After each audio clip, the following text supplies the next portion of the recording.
More variety.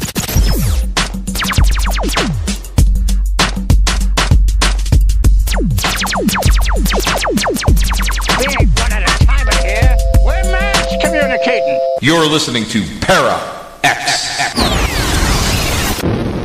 Stirring the Cauldron is sponsored by McGovern Tour Design, creative custom tours featuring you as the tour leader. McGovern Tour Design creates itineraries that focus on your special interest. This is Walter Crankcase coming to you from Para X Central. I hate to be the bearer of yet more bad news, but this year's big Para X New Year's Eve bash has been, unfortunately, canceled. Last year's New Year's Eve bash was so rowdy that Dave Jones, the owner of Para X, had to put his foot down and sent out a memo to all hosts and listeners saying that there would be no more parties. Not now, not ever, not... Never in 100, never in 1,000, never in a million years. It all started with Marla Brooks stirred the cauldron by saying...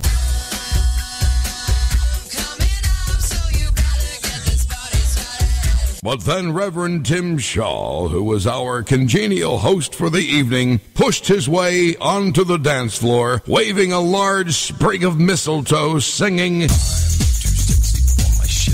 And the mayhem began. People started crowding the dance floor, screaming out request to our noble DJ, Rock with a Shock, who, to this day, is still undergoing therapy in an undisclosed location.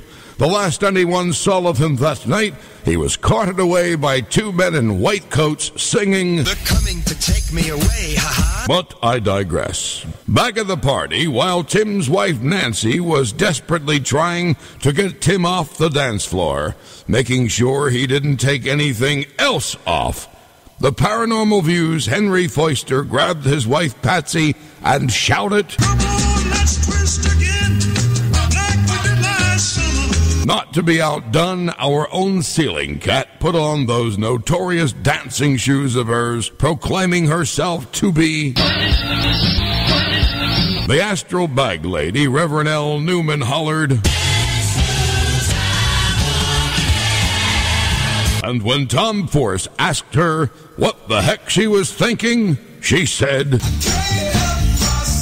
whereupon Rick Hayes got up and walked out the door saying, Pacers and DWB quickly tried to liven things up by telling the crowd to...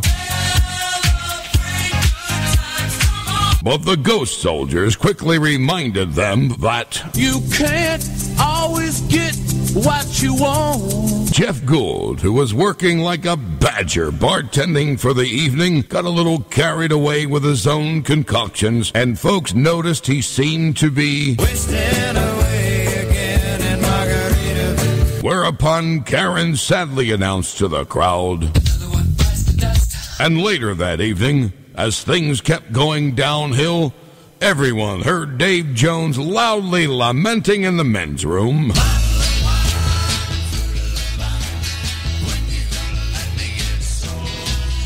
Ladine had been hoping for a night of sunshine, lollipops, and rainbows. Metaphysically speaking, of course. But then Jose tried to bring a little relevant reality into the mix by calmly pointing out that someone forgot to...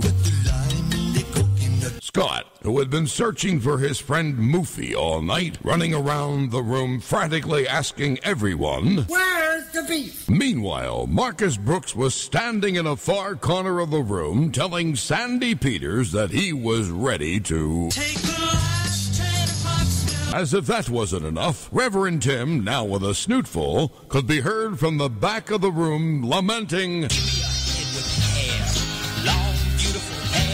Seeing that things were getting a bit out of hand, the Para X witches, Leanne, Angela, Patsy, Kathy, Ladine, and Marla finally had to take charge and ran onto the middle of the dance floor, chanting, I put a spell on you, and now you're gone. And suddenly, there was silence. Sue later commented that the whole room seemed to be in... Freeze frame! The last thing that anyone remembers after that was finding themselves all squished together in a very small holding cell, with Sarge just shrugging his shoulders as he explained to the other stunned partygoers. So here we are in the Tijuana jail. Ain't got no friends to go our bail. And sadly, that's the way it was. Happy New Year, everyone.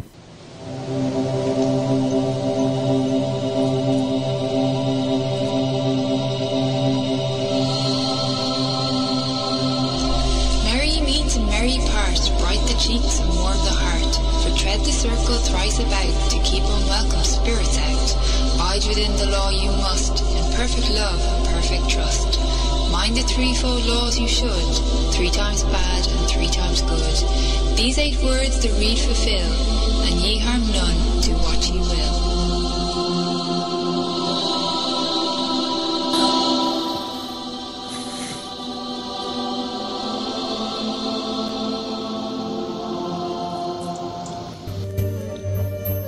Welcome to Stirring the Cauldron. Now, here's your host, Marla Brooks. Hey, Mary, everybody, and welcome to Stirring the Cauldron here on the Para X Radio Network. And fortunately, none of us are in the Tijuana jail anymore, so it's a good thing. With the year coming to a close, I think a lot of us are wondering what the new year will bring. So I've asked Jordan Hoggard to come back and give us a heads up about what we might expect in 2013, both generally and personally. So if you'd like a reading tonight, you can either call 716-508-4638 or just give Rev Tim a poke or send me a private message. For those of you who weren't around when Jordan was on the last time, his 25-plus year career spans the spectrums of painting, fine arts, architecture, and tarot.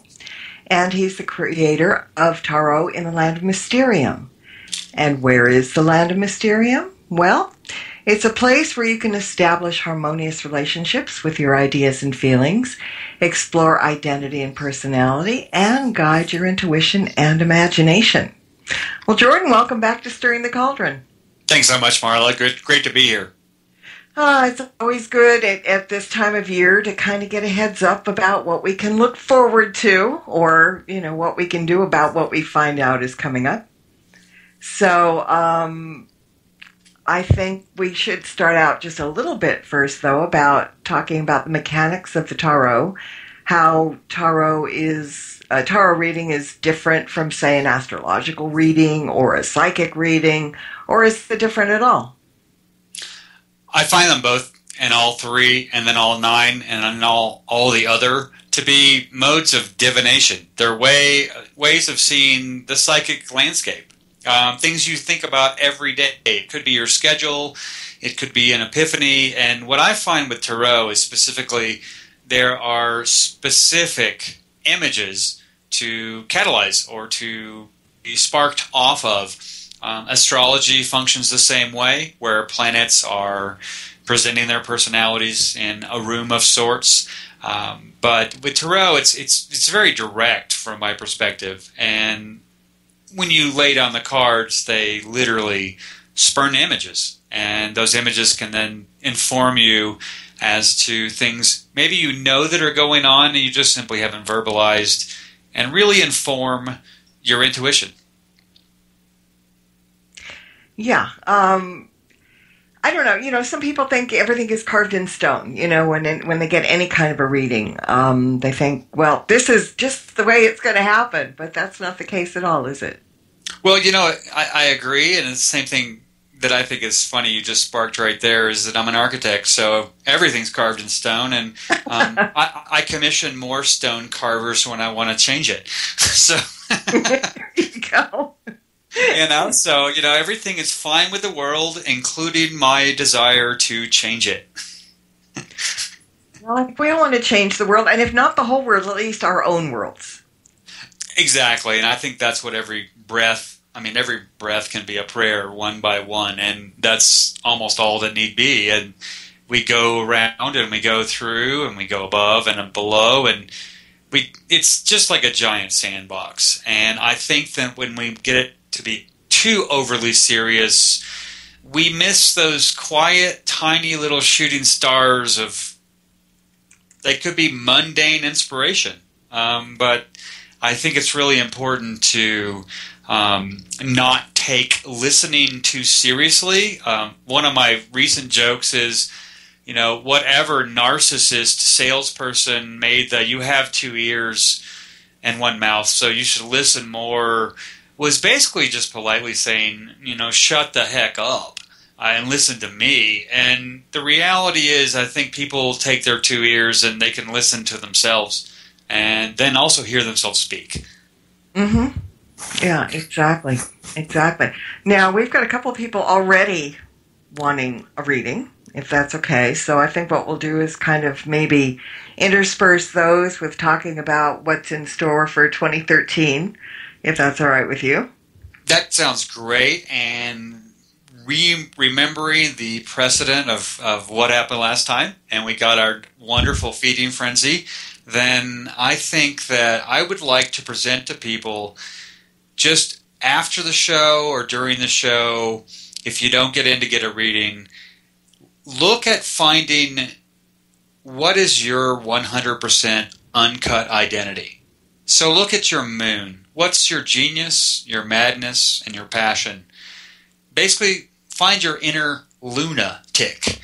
And so take out your High Priestess and your Six of Wands to exchange some energies, and your moon, and then pull a card for each and just see what strikes you. So if you don't get in, let that be your fun kind of homework of High Priestess, Six of Wands, and the moon, and then pull a card for each just to let them dance together. And maybe they switch around and say, may I cut in to the other cards? But find your inner lunatic. And for me, you can temper that, and that's pretty cool. But if you temper anything less than that, you're kind of average and average. So if I just leave there and go back to, yes, let's do. Sounds good. And that's the kind of homework I like. The fun stuff. I mean, anybody says homework, I used to go, oh, but this would be a good thing. So yeah, finding your inner lunatic can be a really fun sandbox, because honestly, you're in the comfort of your own home, we hope. And and if not, be warm and, hide appropriately. And then, pull some cards so no one sees. But at the same time, I think that finding your inner lunatic can be actually a really wonderfully serious sandbox of letting the cards play Robin Williams and Steve Martin and Stephen Wright, because that's where that genius comes from, is where you set yourself apart. Mm-hmm. Exactly. And I'm happy to say my inner lunatic kind of sticks her head out every so often, so that's a good thing. At least for me it is. I don't know about, the people around me at that particular time, but hey, it works. All right, we've got Moofy, Sandy, who would just kind of like to know what's going on with her this coming year. I'll draw 2 stones. I drop cards into the 2 piles. And the stone card on the first set will be the card of her inquiry, her question. And the second card will be the card of where that's going.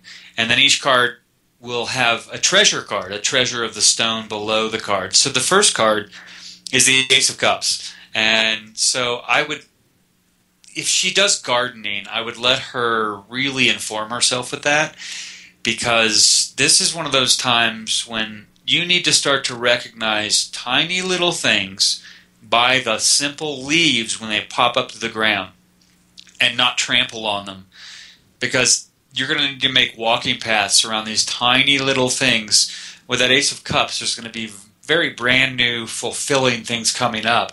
And then funny, pardon me, the High Priestess. It's very much, I would say, in that mundane moment. There's a fully grounded out-of-body experience. So instead of going into the wonderful lost in art land,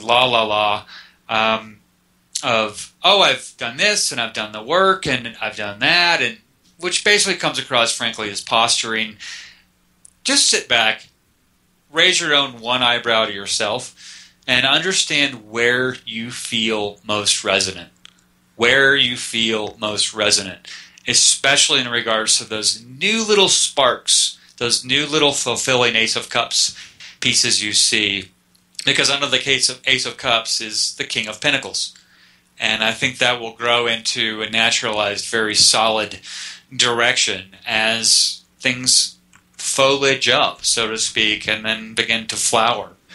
And then from your High Priestess, there's the Three of Cups. So I would really suggest to find a group, be it public or private, that you create or you go to, and work in groups, because that King of Pentacles will work solidly to fulfill you in those groups, is what I really think is the kind of short and dirty of what's coming for her. Okay. That's good. Well, speaking of short and dirty, this is funny, but Cece, Ceiling Cat, Barbara, just sent a note, and she wants to know what hole she's going to fall into in 2013. That's a great question. What hole is Cece going to fall into in 2013? One single card. Two of Swords. You're really going to need to look at the background theater in your life. What's really playing in the background, and where you can actually keep your eyes closed, and where you can be feeling well placed. And in that is a specific homework thing throughout the year. What I would look at is every time you look at something, instead of worrying about the expectation or thinking about the outcome, look at something and see if you can see its DNA, its identity, its place. Because I think what will happen is it just feels, and this may be a little presumptuous, but it feels like you have kind of a hectic, go, go, go kind of life, even when you're reading a book. And it's the kind of thing where that kind of frenzy of energy can really be catalyzed in a breathful way to just simply, when you look at something, see what it is. See like you're looking at it in a microscope in real time.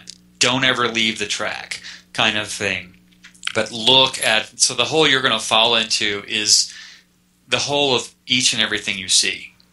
You're going to start to love more within experience instead of what you think you want. Interesting. It sounds like she's got Swiss cheese to deal with, but it's all going to come out in a good way. And Swiss cheese tastes great. Yes, it does. If you're not vegetarian, put it on roast beef, and if you are, then, well, Swiss cheese. It still tastes great. You can make a lot of different things out of Swiss cheese. You can't. None of them are very cheesy. So, don't worry about them.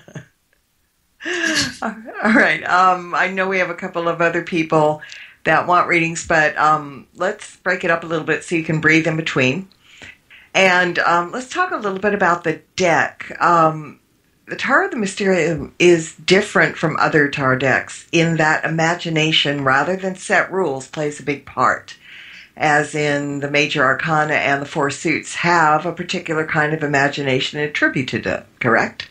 Yes, and Tarot and Land of Mysterium is not a derivative deck, and to fill in the parentheses there, not derivative of the Rider-Waite Smith. And I'd love to make sure I add Smith, because Pamela Coleman Smith was the rockinest part of that deck. And what I see really is its derivative of when I was age 4.5. And, the babysitter leaves at 4:45, and my mom's going to get home from work at 5:15. I've got 30 minutes free. And so I knew where her tarot deck was. And so I reach in the closet, I grab it. And so, well, she comes home, 30 minutes passes like so fast, especially if you're a kid.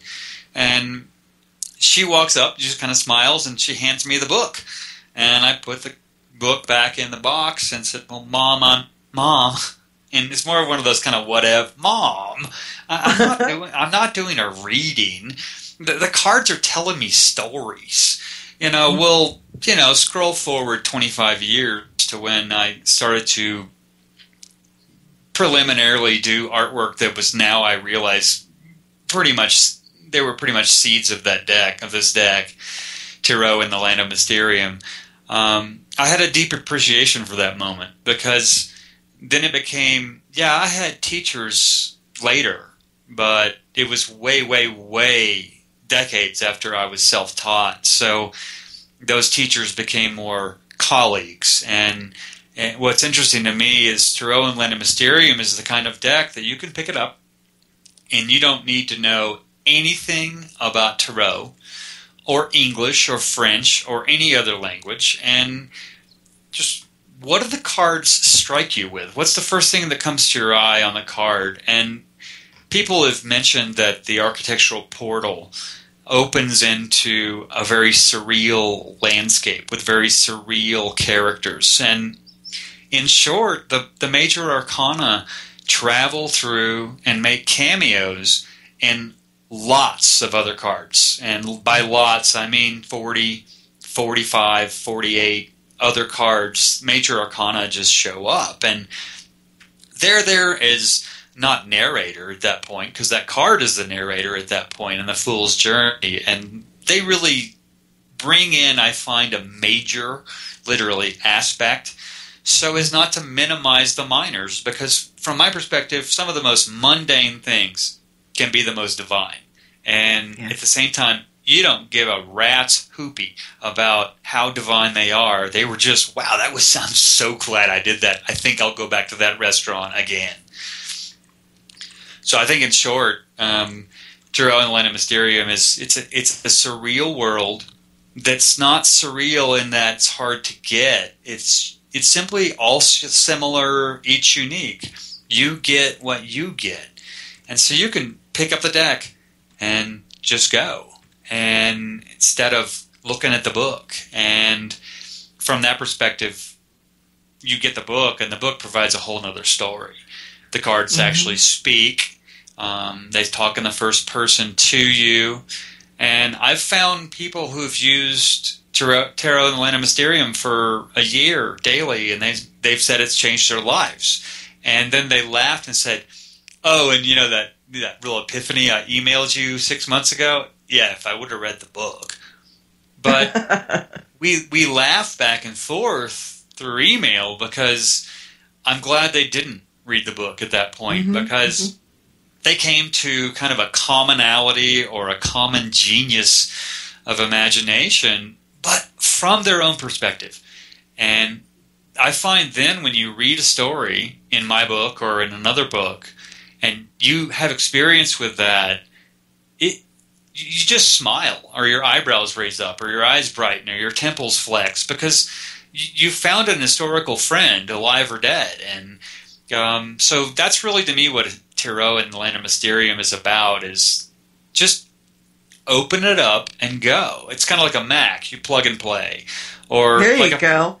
Or like a Formula One car. Either, plug your foot to the floor and you make great lap times, or you can go straight into the wall. I mean, it's your choice. How do you want to steer? So if you're there, then you can set the pace yourself. And it's the kind of thing where in Tarot and the Land of Mysterium, the four words that to me just really stand out are all similar, each unique. And that's basically, it just kind of shoots the carpet out from under. No one will do what they don't want to do.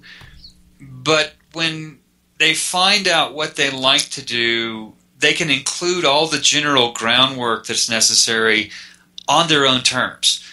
And they can get through places that maybe are kind of plateaus, and maybe not painful, but maybe plateaus are boring or have false summits. So really, I think that's what, if I back up all the way to the beginning, and Tarot and Land of Mysterium just jumps out of the box and, hey, go your way. And it's not just a bunch of words. It's turn the cards over. And the card back is really subtle, and then the cards are really bold. So there's going to be a jump in the eye and in the mind, but it's tarot. your way. Yeah, and I think it's important in general for people to let the cards speak to them rather than following the book. I mean, anytime you get a new deck, I think sit down with them and get to know them. Look at each card and explore and find the message in there, because there will be one. It may not be the first time you look, but it will be there. And, book, I think, should be a backup as opposed to the Bible in that sense. Right, and that's one of the things too. When I wrote the Imagination Primer for Tarot and the Land of Mysterium, it was literally dictated to myself. Speak out loud what you're writing instead of trying to come up with a really good idea kind of thing. And what I found there was, it was one of those stand up on your chair and just say it, man, and then just start talking and start typing. And in a sense, there's that self-delegation, which to me tarot is all about, because you're giving yourself new tasks to explore, new places to discover. And with the book, to me, there are plenty of books out there that will go through quote-unquote standard card meanings, and I wasn't about to hop on with another 101 or 5101 graduate level, this is what this card means. Because frankly, I look at it now and I could probably write the Imagination Primer 365 days a year if I wrote 200 pages a day. But I won't, obviously. Yeah, good idea. But it's the kind of thing where, okay, now what do I feel like today? Because even after writing it, I've evolved. But there's general concepts in the book where it's not, oh, you need to learn this book.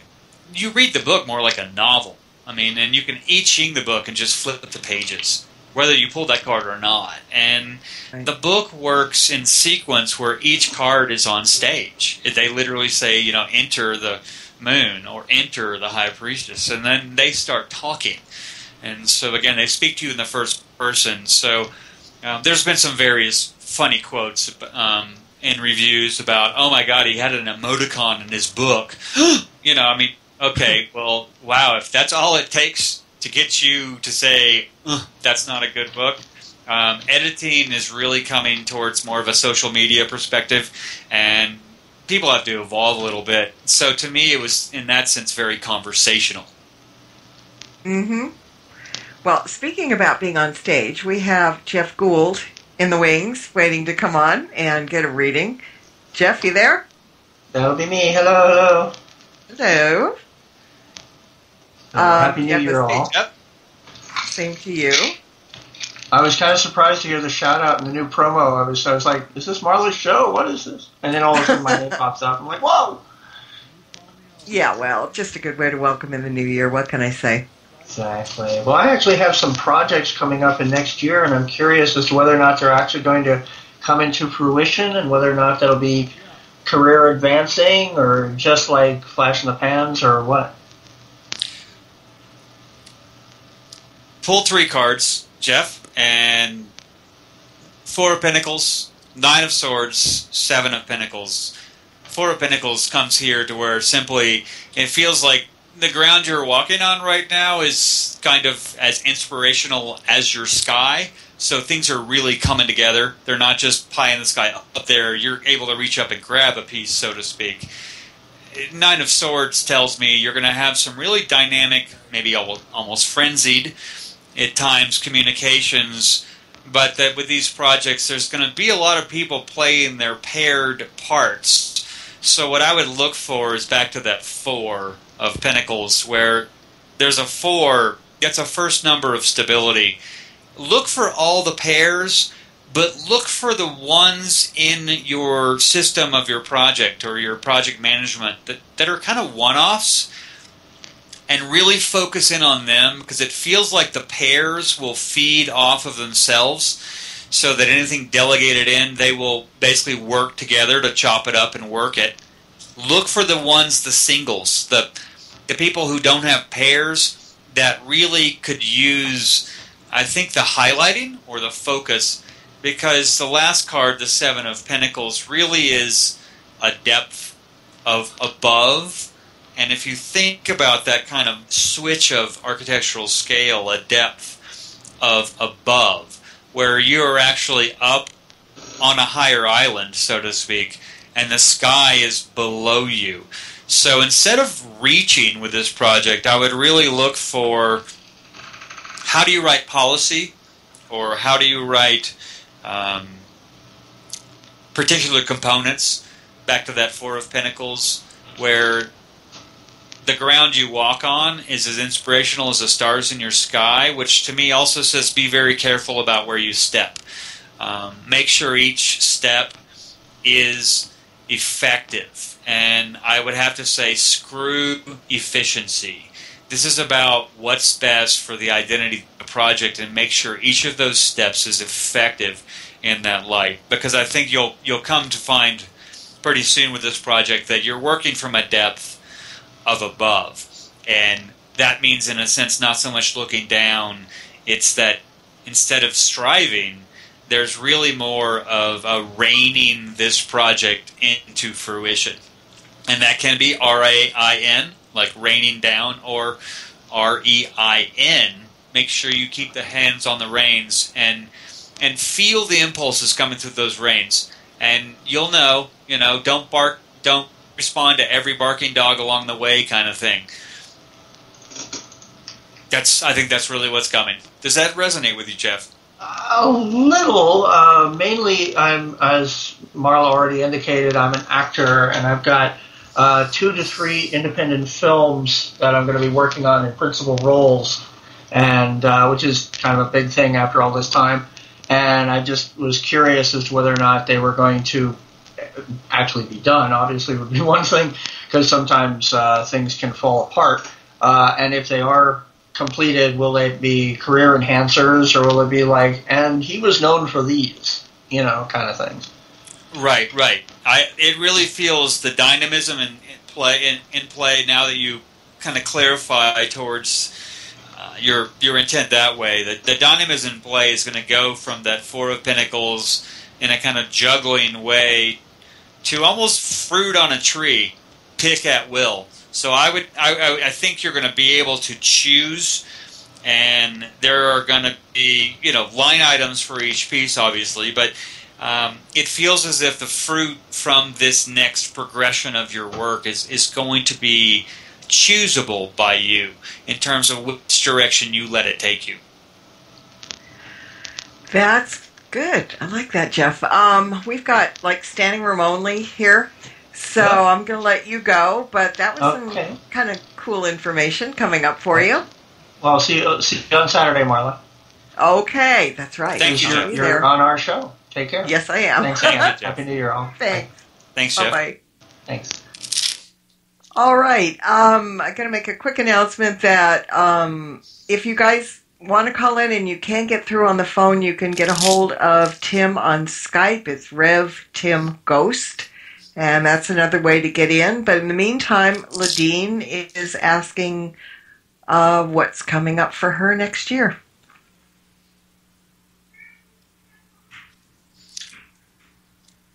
Ladine, there's going to be a great point of discernment where when you see one big group of things, you're going to start noticing the one part of that group that you really resonate with, that you see differently. And as you focus in on that one little piece is going to lead you to a whole other group that's fulfilling, or renewing a group where you see a piece that's existing that you've just seen differently. From that perspective, it really feels like you're going to learn to play with your own communications in a way that will inform how you see things differently. Okay. Let's get one more quick one in right now before more come in. Swampy. Will the path he is walking be fruitful in 2013? It feels as if... Is it Toofy? Swampy. Swampy. It feels as if Swampy is going through a place right now that's a little ambivalent. I get in the death card, but instead of transformation, it feels like it's this way and that way, kind of like you're sitting in a boat with no oars, which I guess kind of goes swampy a little bit, but kind of this way and that with almost no direction. And what I would really watch for, I get the 7 of Cups and the 3 of Cups, and I would really watch for your dreams and your thoughts encroaching on your actions, because it feels as if with the 7 of Cups, you've got your kind of eye on the prize up high, but you may be walking through fog, so to speak, or morning swamp gas kind of thing. And I really think keeping your head out of the clouds is going to be the most important thing, again, to get back to that 3 of Cups, where I think you're going to hook up with 2 other people.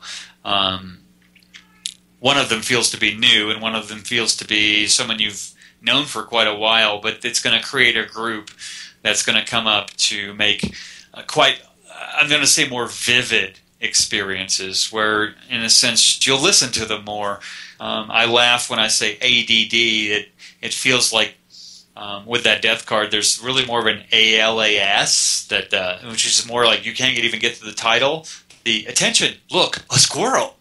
Kind of thing. And so I would really look for the one new person to kind of hop in and team up with the other person you're really working with or want to work with, to just really shake that ambivalence, shake that this way and that, and get the oars of the other 2 people and see where you guys row. Good advice. Rookie would like to know, will he achieve a higher spirituality in 2013? So for Rookie,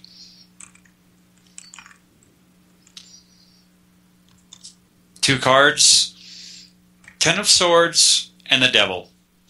And I feel that with Rookie, 10 of Swords is, if you're standing on rock bottom, that's a really strong place to stand.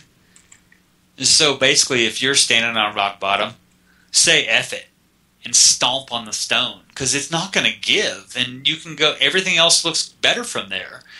Then we go from the devil, and go from that to the devil, and in regards to your spirituality, I would really look with a fine-tooth comb at yourself and realize that it's more inhibitions that hold people back than addictions, because inhibitions will enslave you as easily as excesses.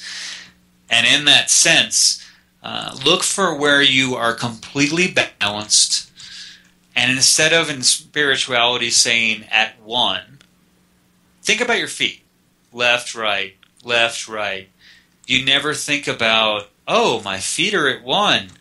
You simply say, I think I'm going to go for a walk. And it feels like in that sense your spirituality is going to come into a very new and natural, strong place in your life that I'd say to finish up this, with, especially with the devil, there are 2 U's in guru. So stop it. And think twice before you give yourself up to anyone, because it's time that you release, with that 10 of Swords, all of those other communications that are coming in. And you switch over to say, wow, okay, I think I'll go ahead and say that. And I bet as soon as you say X, Y, or Z, someone else who's close to you is going to go, oh, was that so hard? And you'll get a good laugh. And I think that will actually increase your spirituality, because it'll take your inhibitions and addictions and put those underground and let you grow up a whole new spirituality in a very natural way. If I might leave you with something, I think, I don't know if Alan Watts said it or I wonderfully stole it years and years past, so it's changed as I thought about it, but breath is prayer. So instead of books, mind your breath. As you inhale, that's very yang, very male, very taking in life. And then there's this silence of the top of the breath. And then there's very soft or forceful sigh, exhale. And that's very yin, very female. Your shoulders drop and you relax. And then there's the bottom of that breath, silence. But I would look to the whole life cycle of your spirituality within one single breath cycle and see your wholeness there. And then again, go back to left, right, left, right. And instead of saying, I'm at one, you're simply walking. And get back into a life-affirming spirituality is what I feel like your spirituality is going to come to. Mm-hmm. Good. All right, up for one more yet? Still? Oh, always. You only 52 minutes me last time, so we're just starting, right? Yes, we are. All right, Nancy wants to know what 2013 holds for her. 2013 holds two things, Nancy. There's a treasure from the earth. So this is either going to be inheritance or this is going to be something bubbling up where you really find your own power, but not in a, I read this or I read that. Visualize yourself as a volcano. And after a volcano erupts, the crystals and things that form, think about a geode.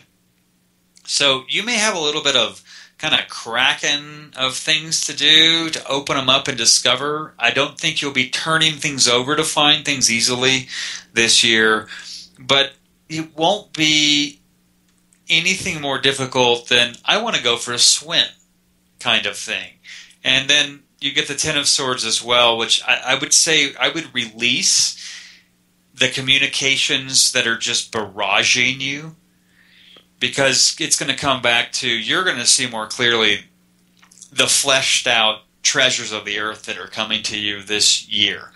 And with the Four of Cups here, that's started that volcano metaphor, I would really look for the first season, January, to be just, wow.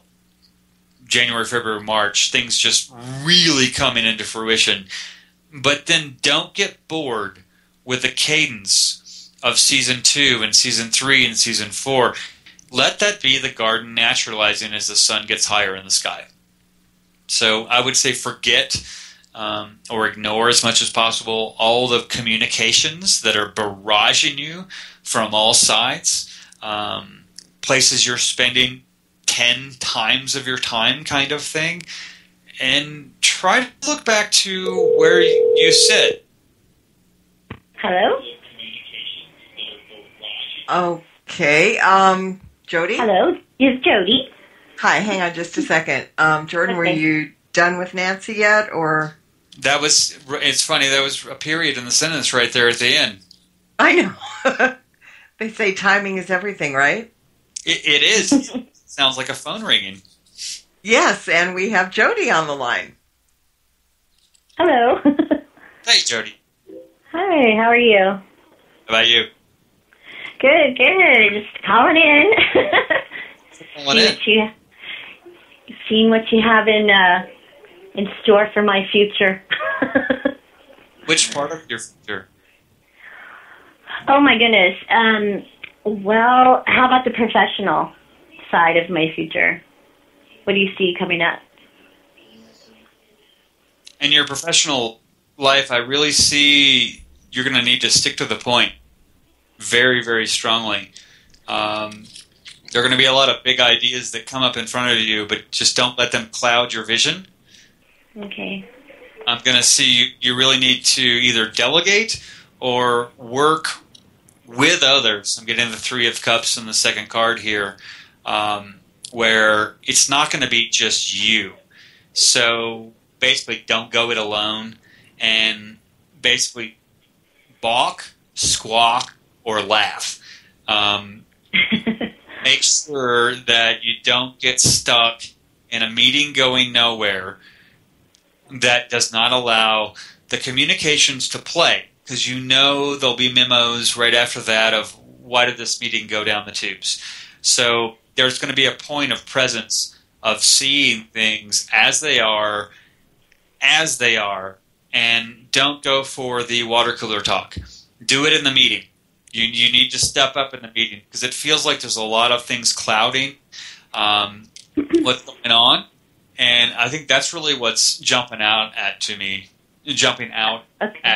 for you is that there feels like a lot of things that are clouding things, and that personally, when I say that, sounds really vague, even just the way you said it, which to me says if you see smoke and mirrors, then find where the joke is, because that's where the source is. And then you can either ignore it or you can make another joke to blow it out. So I would visualize a lot of smoke in the room with a lot of golden chalices around the table. And then visualize a really big wind that blows really hard, and it will blow the smoke away from the ones that aren't just a lot of smoke and mirrors. And the other ones kind of thing. Well, I was going to say I wrote a book, and I was on Paranormal Witness. My story was on Paranormal Witness this past year, and there's a whole bunch of opportunities coming my way, and I just want to make sure that I'm making the right choices for my story. I think in terms of the right choices for your story, and that actually resonates a lot with that clouded room kind of image, is the Five of Swords and the Chariot comes up, and so the Five of Swords, rather than looking at the chaos of the card, I'm going to look right in the middle of it, and in the Mysterium card, there's a very missing center. So I would say with your story, really look long and hard at what is the simple core of your story to clarify that in a way that you can drive it like a chariot, and realize that when you drive like a chariot, chariots engage from the side, and chariots drive with their feet. Charioteers drive with their feet. The reins are really more of a symbolic gig so that you can just hold on and keep your balance. But really look at what you feel in the walk around different parts of marketing this book and writing this story. Don't look at what you think, because the missing center really needs to be walked around and made into a path. Well, I've already written the book, and it's already out there in the world. So I'm working on a second book, actually, right now. And so,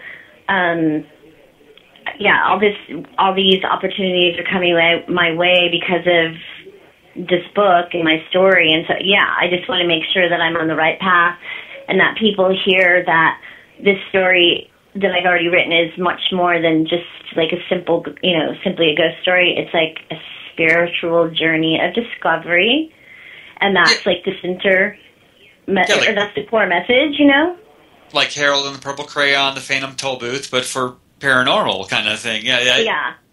What I really think is I would look for what is your most crucial, clean center about the book. And I would say, ignore the, what can you tell someone in an elevator in 15 seconds? Because frankly, people in an elevator just look up to the numbers, or they're scared because, oh my God, there's all these other people right next to me. That's one of the most BS marketing statements I've ever heard. All it's really saying is, what can you tell me concisely? But the elevator metaphor actually scares people, because they think of an elevator and, oh my God. But what I would look for the core. You just said that this is more of a spiritual story. This is going to take you somewhere. That to me is your chariot. That's going to be the vehicle that, from a marketing language standpoint, takes you forward. Okay. And take that concise, almost a poetic kind of language, and let that feed across to be really simple. Thank you. That makes sense. That's great. Well, good luck with it. Oh, thanks. Take care. Thank you so much. All right. Happy New Year. Happy New Year. Okay, rockin'. Make it rock. Send me all your good energy. Right on. Okay, take care, you guys. Bye-bye. Bye. Okay, take a quick break because I think the next thing we're going to talk about are things to come. 2012 was an interesting year. It was an election year. It was an Olympic year. It was a year of tragedies, natural disasters, and some really gnarly weather. Not to mention doomsday. You know, we can't forget that. The fifth one in 6 years. Yeah. And so does 2013 look like it might be a kinder, gentler year for all of us? Let me shuffle these through just a little bit more to get back to more of an annual instead of an individual. Yeah, let's see what Gaia has in store for us. Yeah, and I'm thinking kind of more the High Priestess with a control problem. Because, I think this 2013, after this, someone else needs to step up. Guy's needs a vacation. So what I'm thinking is, okay, I got those shuffled that way. And let's pick 4 cards, just for 4 directions kind of thing. And then we'll pick a 5th card to tenor it. So I'm going to take 1 off the bottom, 1 off the 3rd-ish, 1 from there, and 1 from there. And then the ever-special center is not in the middle card. Well, we get Justice first. Yeah. Oh, you went there. Reading your mind. Go ahead. But my mind's illiterate. My mind's illiterate. My mouth is the only thing that can use grammar. So there's a Justice card here. To me, it literally, a heart weighed against a feather. It's a very delicate time. Justice is a very heavy-handed card, but I think the heavy-handedness comes from it is strong enough to be gentle in the long term. So from that sense, let's move on to the other cards so it doesn't get too long, and then we can come back to revisit. But I think Justice to me in this sense with 2013, after coming through this tension of, what's going to happen, and, does the last Mayan glyph really mean time to order your new daytimer? Kind of thing. 1-800 Bactunicus. The second card is a tower.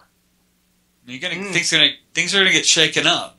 Yeah. But the cool story about the tower to me is, I think the tower here is looking, because it's the second card in 5, and so it's just more on the first part, the first half.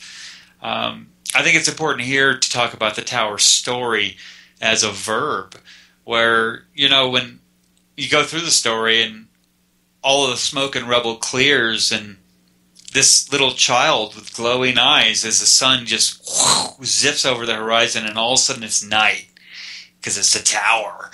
And not that card. And, well, it may be a little stinky because the pawns turn over, but this little child with glowing eyes starts walking up to you and then starts asking you all these questions, and you are answering all the questions. But as soon as you get yourself aware that you're answering all these questions, the child goes just stunned silent, which kind of stuns you because he or she has been like chatterbox, bright-eyed chatterbox, and you've been just tennis matching right back. So you stop and you say, "Well, who are you?"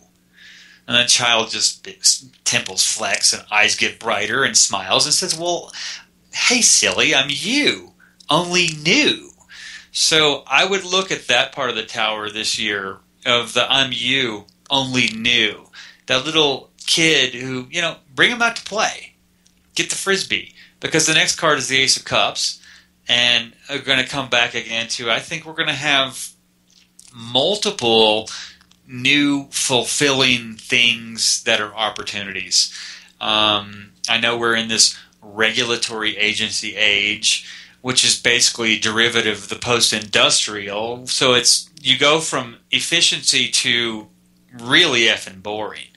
And then we get the 6 of Swords, which to me in the Mysterium deck has a sword in each of the fingers. So if you close your hand, it's going to hurt. It's like owie owie. And there's a 7th sword reaching for. So I would say back up, downshift, to use your own personal, kind of going back to that inner lunatic beginning. higher octane you, because with the 5 swords in your hands, that's the tactile communication 5 ways. And let's hop in this last card, which, oh, look at that. Here we go. The Empress. Things are going to be carried to full term in a whole new way. I mean, I can jokingly say the Empress is the Yoni-verse, that which from all emanates. And, you know, if people get the Yoni reference, that's cool. And if they don't, then they can hear Universe. But there's this carrying to full term Yoni-verse where in the Mysterium deck, the High Priestess is just pregnant with ideas, golden ideas. So I don't want to put too positive a spin on this year, but I think this year's going to just really effing rock. That's not positive at all, no. No, not at all. And the reason is I think a lot of people have realized, you know, the media is, you know, a bunch of hoopy here and there. And the media is really entertainment in a macabre way that the Onion would say, nah, we're going to dismiss you because you're not really funny. Kind of thing. And I really think that this next year is people are going to kind of just step up and call bullshit. And except they're going to call bullshit like Robin Williams or Steve Martin would. It's the kind of thing where, you know, enough of that. Yeah, don't you know who I am? Kind of thing. But instead of that self-righteous self-posturing, there's really what's centering here is the Ace of Cups, where there's just a font of new, fulfilling things coming in. Some fresh water, some fresh faces, and in that sense, I think it's going to freshen the air by freshening the water. That's all. Well, that's really good. I mean, something to look forward to in a positive note, and I love a naive reading like that, where wow, that's really positive, huh? But to me, that's really where the workability is that people are going to start to look. My joke is that if you look at what's wrong, that leaves you one other thing. Everything else. And that's vague. That's just basically how the person who gets a raise for presenteeism presents their work. Oh, look at all the work I did. You know, it's not life is not a geometry proof. I don't care about your work. I don't care about your blood, sweat, and your tears. And honestly, if you talk to me, I probably will a great deal. But the reality is there's how do you come across? How do you carry something to full term?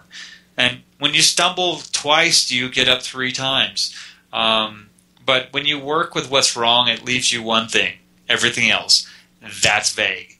I think if you want it to get better and better, find the workability with what's positive in a situation. And sometimes what's positive in the situation is firing someone. So, I mean, it's, you know, making the water cleaner and cleaner. So be your own filter to carry things to full term. Words to live by. And we have to go. All of a sudden, I'm getting the wrap thing. I didn't even notice the time. As usual. So anyway, quickly, very quickly, where can people find out about you? Jordan Hoggard.